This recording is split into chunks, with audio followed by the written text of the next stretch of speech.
ಕಷ್ಟ ICSE best, state syllabus board waste, ಈ ರೀತಿ ಚರ್ಚೆನ ಸ್ನೇಹಿತರೆ ನೀವು ಕೇಳ್ತಾನೆ ಇದ್ದೀರಾ. CBSE ICSE ಸ್ಟೇಟ್ ನಮ್ಮ ಮಕ್ಕಳನ್ನ ಯಾವ ಸಿಲೆಬಸ್ಗೆ ಸೇರಿಸಿದ್ರೆ ಉತ್ತಮ ಅನ್ನೋದನ್ನ ಪೋಷಕರು KG ಪ್ಲಾನ್ ಮಾಡ್ತಾ ಇರ್ತಾರೆ. ಸೊ ಈ CET, ಮೈಂಡ್, ನೀಟ್ ಮತ್ತು ಈ JEE ಎಕ್ಸಾಮ್ಗಳಿಗೆಲ್ಲ ಯಾವ ಸಿಲೆಬಸ್ ತಗೊಂಡ್ರೆ ಎಕ್ಸಾಮ್ಗೆ ಈಸಿ ಆಗುತ್ತೆ. ICSನಲ್ಲಿ ಓದ್ತಕ್ಕಂತಹ ಮಕ್ಕಳು ಎಲ್ಲರಿಗಿಂತ ಒಂದು ಡಬಲ್ ಆಗಿರ್ತಕ್ಕಂತಹ ಒಂದು ನಾಲೆಡ್ಜ್ನ ಹೊಂದಿರ್ತಾರೆ.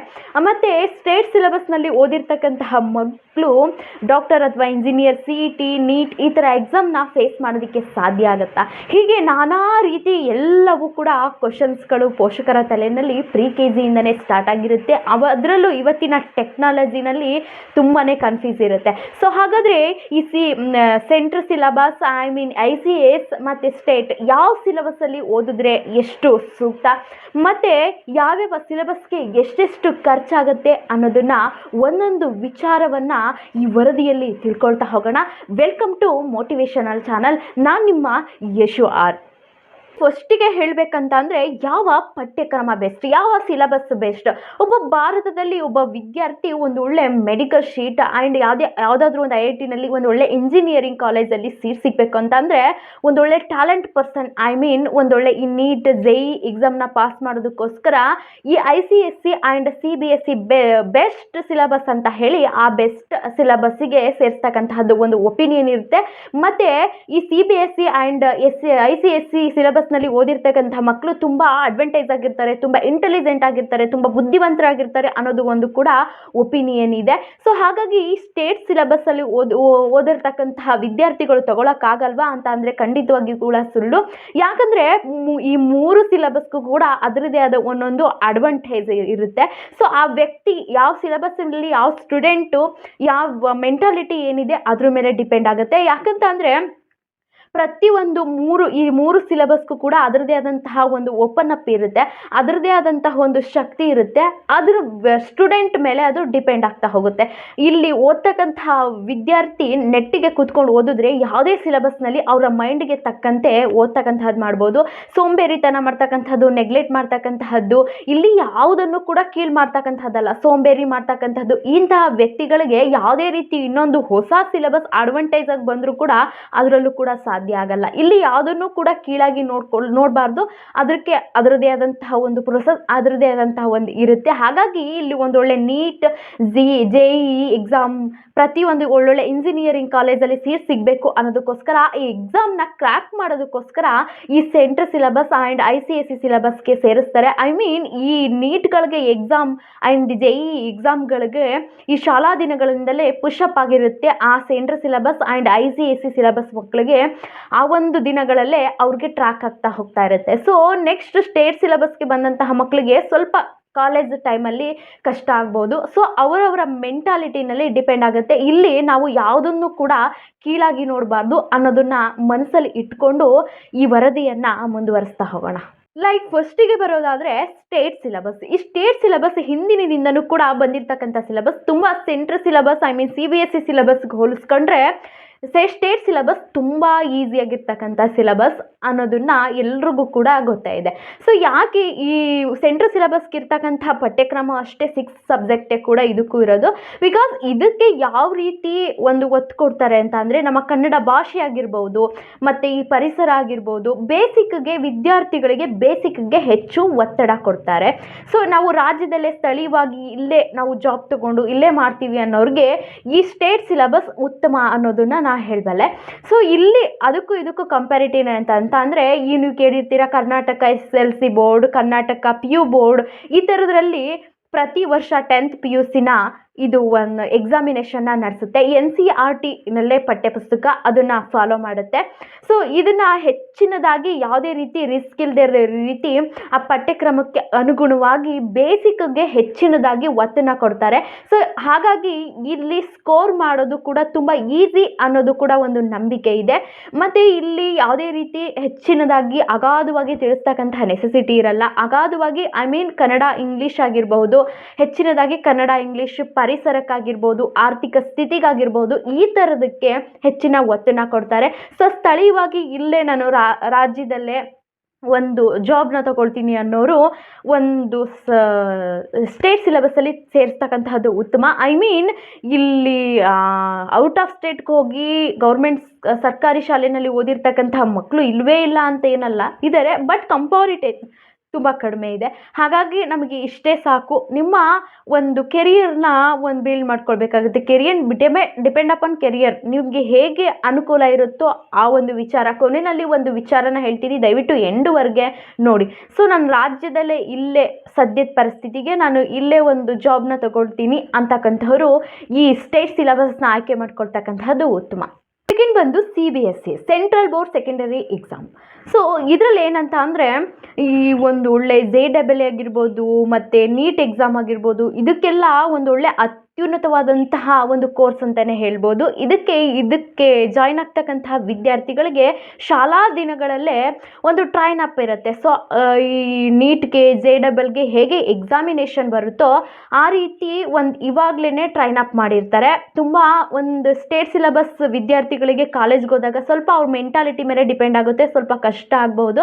ಸೊ ಅವರಿಗೆ ಈಗಲೇ ಶಾಲಾ ದಿನಗಳಲ್ಲೇ ಪ್ರಿಪೇರ್ ಮಾಡಿರ್ತಾರೆ. ಸೊ ಏನು ಇದಕ್ಕೂ ಅದಕ್ಕೂ ಡಿಫ್ರೆನ್ಸ್ ಅಂತ ಅಂದರೆ, ಇದು ಕೇಂದ್ರ ಸರ್ಕಾರಕ್ಕೆ ಸಂಬಂಧಪಟ್ಟಂತಹದ್ದು. ಇದು ಗೌರ್ಮೆಂಟು ಕೂಡ ಇರುತ್ತೆ ಆ್ಯಂಡ್ ಪ್ರೈವೇಟು ಕೂಡ ಇರುತ್ತೆ. ಇದು 1928ರಲ್ಲಿ ಸ್ಟಾರ್ಟ್ ಆಗಿದ್ದು. ಇದು ಮೇನ್ ಹೆಡ್ ಕ್ವಾರ್ಟರ್ ಬಂದು ಡೆಲ್ಲಿನಲ್ಲಿ ಆ್ಯಂಡ್ ಇದು ಮೇನ್ ಕಂಟ್ರೋಲ್ ಎಲ್ಲ ಬಂದು ಸೆಂಟ್ರಲ್ ಗೌರ್ಮೆಂಟ್ದು. ಸೊ ಇದ್ರ ವಿಚಾರಗಳು ತುಂಬ ಅಗಾಧವಾಗಿರುತ್ತೆ. ಇದನ್ನು NCERTನಲ್ಲೇ ಕೂಡ ಸಿಲೆಬಸ್ನ ಫಾಲೋ ಅಪ್ ಮಾಡಿರ್ತಾರೆ. ಬಟ್ ತುಂಬ ಆಕ್ಟಿವಿಟೀಸ್ ಆಗಿರ್ಬೋದು, ಹೆಚ್ಚಿನದಾಗಿ ಸೈನ್ಸ್ ಆ್ಯಂಡ್ ಮ್ಯಾಥ್ಸ್ಗೆ ಹೆಚ್ಚಿನ ಒತ್ತನ್ನು ಕೊಡ್ತಾರೆ. ಇಂಗ್ಲೀಷ್, ಸೈನ್ಸ್ ಆ್ಯಂಡ್ ಮ್ಯಾಥ್ಸ್ಗೆ ಹೆಚ್ಚಿನ ಒತ್ತನ್ನು ಕೊಟ್ಟು, ಮತ್ತು ತುಂಬ ಕಲ್ಚರ್ ಆ್ಯಕ್ಟಿವಿಟೀಸಲ್ಲಿ ಹೆಚ್ಚಿನ ಒತ್ತು ಕೊಟ್ಟಿರ್ತಾರೆ. ಮತ್ತು ಸ್ಟೇಟ್ ಸಿಲೆಬಸ್ಸಲ್ಲಿ ಜಸ್ಟ್ ಬೇಸಿಕ್ ಆ್ಯಂಡ್ ಪಠ್ಯಕ್ರಮಕ್ಕೆ ಅನುಗುಣವಾಗಿರುತ್ತೆ, ಮತ್ತು ಅಗಾಧವಾದಂತಹ ಆ್ಯಕ್ಟಿವಿಟೀಸ್ ಅಲ್ಲಿ ಇರೋಲ್ಲ. ಇಲ್ಲಿ ಪ್ರತಿಯೊಂದು ಕೂಡ ಆ್ಯಕ್ಟಿವಿಟೀಸ್ ಆಗಿರುತ್ತೆ, ಕೇಂದ್ರ ಸರ್ಕಾರಕ್ಕೆ ಅನುಗುಣವಾಗಿ ಕೂಡ ಇರುತ್ತೆ.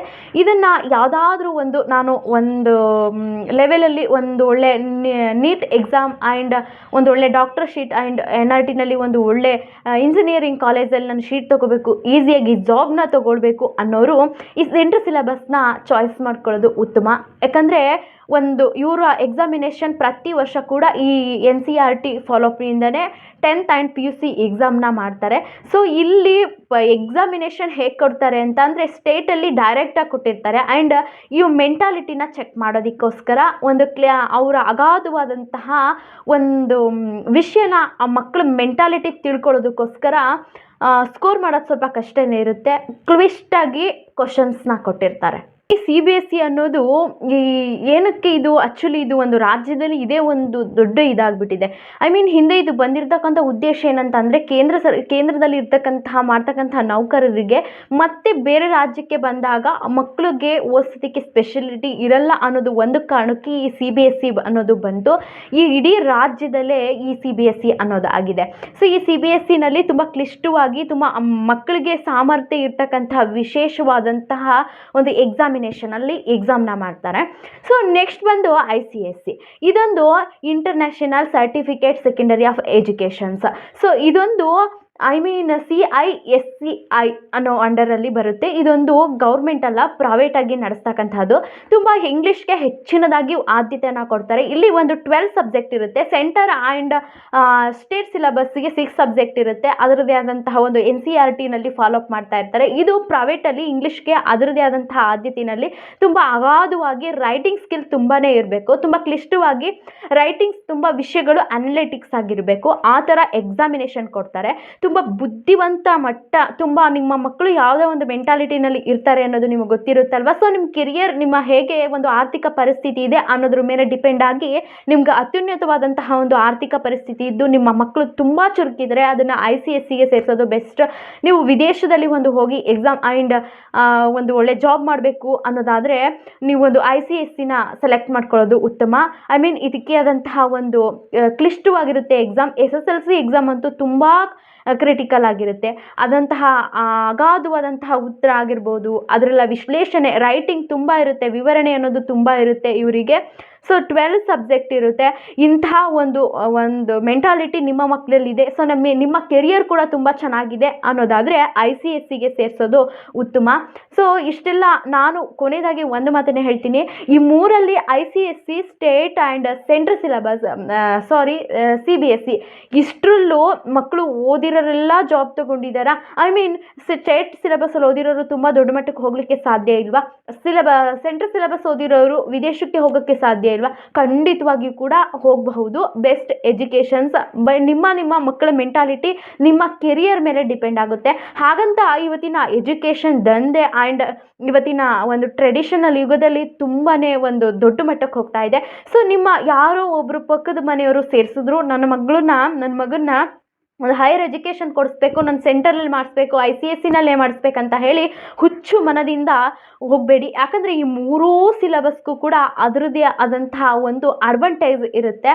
ಸೊ ಅವರವರ ಮೆಂಟಾಲಿಟಿ, ನಿಮ್ಮ ಕೆರಿಯರ್ನ ಫಸ್ಟು ನೋಡ್ಕೊಳ್ಳಿ. ನಿಮ್ಮ ಆದಾಯ ಎಷ್ಟಿದೆ, ನಿಮ್ಮ ಖರ್ಚು ವೆಚ್ಚ ಎಷ್ಟಿದೆ ಅಷ್ಟನ್ನು ಡೀಟೇಲಾಗಿ ನೋಡಿಕೊಂಡು ನನ್ನ ಪರಿಸ್ಥಿತಿಗೆ ತಕ್ಕ ಅನುಗುಣವಾಗಿ ಆ ಒಂದು ಎಜುಕೇಷನ್ನ ಕೊಡಿಸಿ. ಯಾಕಂದರೆ ಪ್ರತಿಯೊಬ್ಬರು ಕೂಡ ಗೌರ್ಮೆಂಟ್ ಸ್ಕೂಲಲ್ಲಿ ಓದಿರ್ತಕ್ಕಂಥ ಮಕ್ಕಳು ಕೂಡ ತುಂಬ ದೊಡ್ಡ ಮಟ್ಟದಲ್ಲಿದ್ದಾರೆ.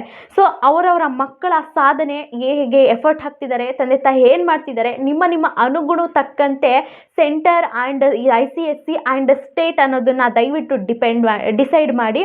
ಸೊ ಯಾಕಂದರೆ ಇಲ್ಲಿ ತುಂಬ ದೊಡ್ಡ ಮಟ್ಟಕ್ಕೆ ಹೋಗ್ತಿದೆ ಎಜುಕೇಷನ್ ಅನ್ನೋದು. ಸೊ ಹಾಗೆ ಕೆಲವೊಂದು ಕಡೆ ತುಂಬ ದೊಡ್ಡ ಮಟ್ಟಕ್ಕೆ ಅನ್ನೋದಕ್ಕಿಂತ ತುಂಬ ಒಂದು ದಂಧೆನೇ ಅಂತಲೇ ಹೇಳ್ಬೋದು. ಇದು ಫೀಸ್ ಅಂತ ಅಂದರೆ ಈ ಸ್ಟೇಟಲ್ಲಿ 5,000 to 10,000 ಇರುತ್ತೆ ಗೌರ್ಮೆಂಟ್ ಆದರೆ. ಸೊ ಪ್ರೈವೇಟ್ ಆದರೆ ಒಂದು 25,000 to 50,000 ಒಳಗಡೆ ಇರುತ್ತೆ. ಇವಾಗ ನಾನು ಹೇಳ್ತಾ ಇರೋದು ಜಸ್ಟ್ ಈಗಿನ ಪರಿಸ್ಥಿತಿಯ ಮಟ್ಟಕ್ಕೆ ನಾನು ಹೇಳ್ತಾ ಇರೋದು. ಫೀಸು ಹಣನೂ ಅಷ್ಟೇ, ಮುಂದೆ ಅದು ಚೇಂಜ್ ಆದರೂ ಆಗಬಹುದು. ಮತ್ತು ಈ ಸೆಂಟ್ರಲ್ ಸಿಲೆಬಸ್ಸಲ್ಲಿ ಗೌರ್ಮೆಂಟಲ್ಲಿ ಬಂತು ಅಂದರೆ ಒಂದು 50,000 to 1 ಲಕ್ಷದ ಒಳಗಡೆ ಆಗುತ್ತೆ. ಅದೇ ಪ್ರೈವೇಟ್ ಆಯಿತು ಅಂದರೆ 1.5-2 ಲಕ್ಷ ಈ ಹತ್ತಿರದಲ್ಲಿ ಸೆಂಟ್ರಲ್ ಸಿಲೆಬಸ್ ಆಗುತ್ತೆ.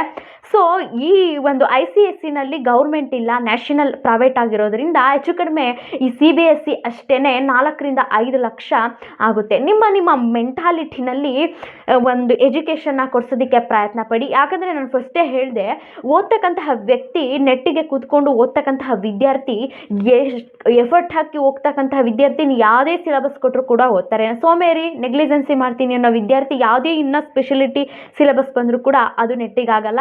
ದಯವಿಟ್ಟು ಒಂದು ಪೇರೆಂಟ್ಸಲ್ಲಿ ರಿಕ್ವೆಸ್ಟ್, ನಿಮಗೆ ಸಾಧ್ಯ ಆದರೆ ನಿಮಗೆ ಕೆರಿಯರ್ನ ಫಸ್ಟು ನೋಡಿಕೊಂಡು ಅದ್ರ ಮೇಲೆ ಮಕ್ಕಳನ್ನ ಎಜುಕೇಷನ್ ಕೊಡಿಸೋದಕ್ಕೆ ಪ್ರಯತ್ನ ಪಡಿ ಅಂತ ಹೇಳ್ತಾ, ಈ ಇನ್ಫಾರ್ಮೇಷನ್ ನಿಮಗೆ ಯೂಸ್ ಆಗಿದೆ ಅಂತ ನಾನು ಅಂದ್ಕೊಳ್ತಾ, ತುಂಬ ಗೊಂದಲ ಇರುತ್ತೆ, ದಯವಿಟ್ಟು ಎಲ್ರಿಗೂ ಶೇರ್ ಮಾಡಿ. ಹಾಗೆ ನನ್ನ ಎಲ್ಲ ವೀಡಿಯೋಸ್ಗೂ ಸಪೋರ್ಟ್ ಮಾಡ್ತಾ ಇರ್ತಕ್ಕಂಥ ತಮ್ಮೆಲ್ಲರಿಗೂ ಮತ್ತೊಮ್ಮೆ ಹೃತ್ಪೂರ್ವಕವಾದಂಥ ಧನ್ಯವಾದವನ್ನು ಸಲ್ಲಿಸ್ತಾ, ನಾನು ಯೂಟ್ಯೂಬಲ್ಲಿ ಇವಾಗ ಒಂದು ವಿಡಿಯೋ ನೋಡ್ಕೊಂಡು ಬಂದೆ.